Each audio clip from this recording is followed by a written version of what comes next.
और तुम अपने आप को रेस का घोड़ा कहते हो। अरे कितने बार तुम रेस हार चुके हो और तुम बारात का घोड़ा क्या जानो कैसे चलता है, क्योंकि तुम्हारी तो बारात ही नहीं निकली, तुम्हें क्या पता बारात का घोड़ा कैसा चलता है। साथियों, हमारे देश में पहलगाम में एक बड़ा दर्दनाक आतंकवादी हमला हुआ जिसमें निर्दोष नागरिकों को मारा गया, उनका धर्म पूछकर मारा गया। बहुत बड़ी घटना हुई, दुर्घटना हुई। उसके बारे में मैंने एक वीडियो जारी किया था, उसमें कुछ बातें कही थीं।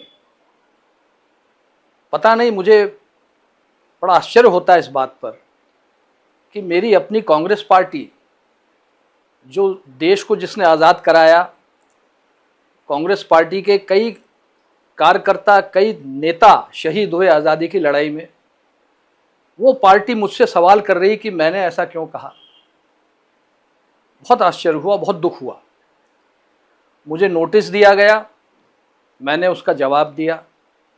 उस जवाब को संतोषजनक इसलिए नहीं माना गया कि मैंने उसमें राहुल गांधी प्रधानमंत्री बनेंगे नहीं लिखा था, ये जवाब में नहीं लिखा था, इसलिए उसको माना नहीं गया।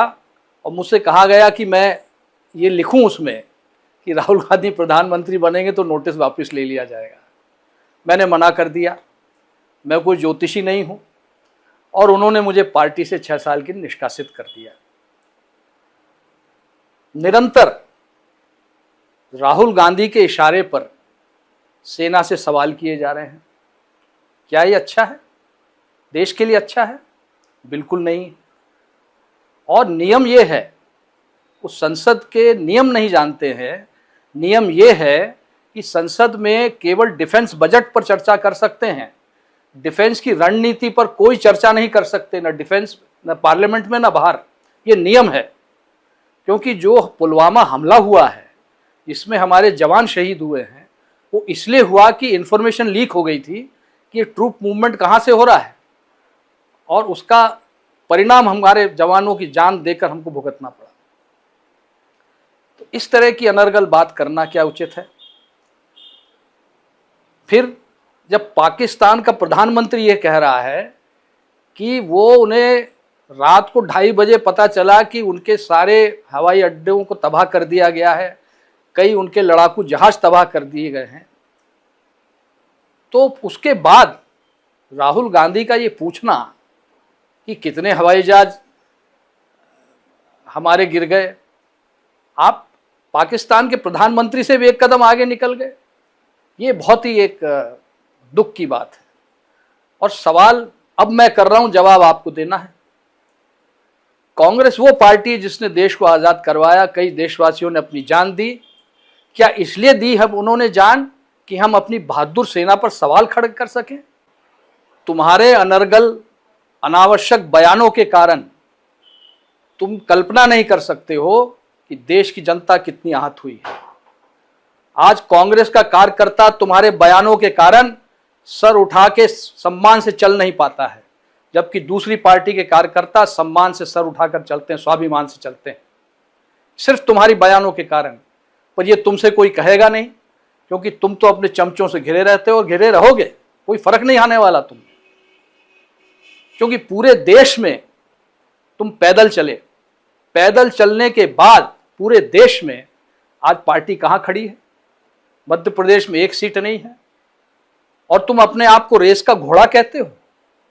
अरे कितने बार तुम रेस हार चुके हो, ईवीएम को दोष देते हो और अपने आप को रेस का घोड़ा कहते हो।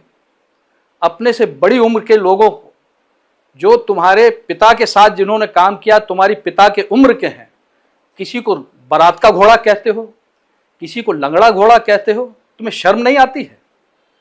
और तुम बारात का घोड़ा क्या जानो कैसे चलता है, क्योंकि तुम्हारी तो बारात ही नहीं निकली, तुम्हें क्या पता बारात का घोड़ा कैसा चलता है।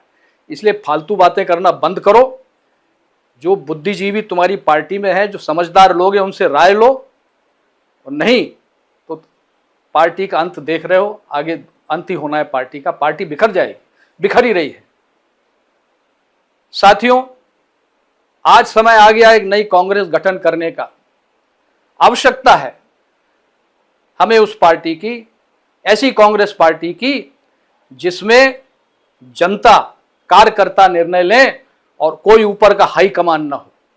फैसले हम बैठ कर लें, कार्यकर्ताओं के बीच में फैसले लें, चौपालों में बैठकर लें, मैदानों में बैठकर लें, और तभी एक ऐसी कांग्रेस पार्टी हम खड़ी कर सकेंगे जिसका कार्यकर्ता स्वाभिमान से सर ऊंचा करके चल सकेगा।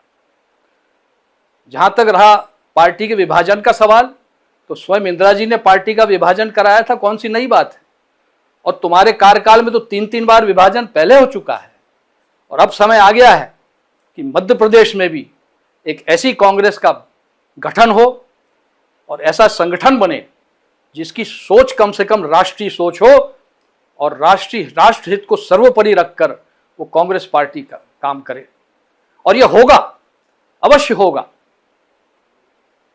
दूसरी बात, नरसिंह राव जी हमारे प्रधानमंत्री स्वर्गीय, जो कांग्रेस के अध्यक्ष भी थे और जिन्होंने देश को एक नई आर्थिक दिशा दी थी, नरसिंह राव जी ने, मनमोहन सिंह जी ने। तुम्हारी सोच लोग नहीं जानते हैं, पर आज मैं आप सबको बताना चाहता हूं साथियों कि नरसिंह राव जी का जब निधन हुआ था, उनके पार्थिव शरीर को इन लोगों ने कांग्रेस पार्टी के दफ्तर में रखने नहीं दिया था। इतनी नीच हरकत इन्होंने की है, ये कई लोगों को मालूम नहीं। आज मैं आपको बताना चाहूंगा, और मैं गलत हूं तो बताओ मैं गलत हूं। मनमोहन सिंह जी, जिन्होंने नई आर्थिक नीति बनाई जिसके कारण आज देश एक मजबूत स्थिति में पहुंच गया है, और जीएसटी जो लागू करी, उनकी सोच थी, वर्तमान सरकार ने उसको लागू किया जीएसटी को, जिससे करोड़ों लाखों करोड़ों रुपया आज भारतीय कोष में आ रहा है और जिससे सारे निर्माण के काम हो रहे हैं। वीके न्यूज, राष्ट्र के नाम।